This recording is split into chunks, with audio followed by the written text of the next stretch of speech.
Liver transplant সুবিধা না থাকা সত্ত্বেও চিকিৎসার নামে মেয়েকে মৃত্যুর মুখে ঠেলে দেওয়ার অভিযোগ তুলেছেন বাবা সাবেক ফুটবলার কায়সার হামিদ।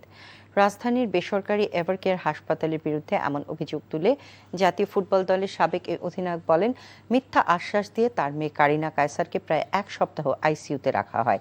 তিনি বলছেন, এভারকেয়ারের সময়ক্ষেপণের কারণেই বাঁচানো যায়নি মেয়ে কারিনাকে।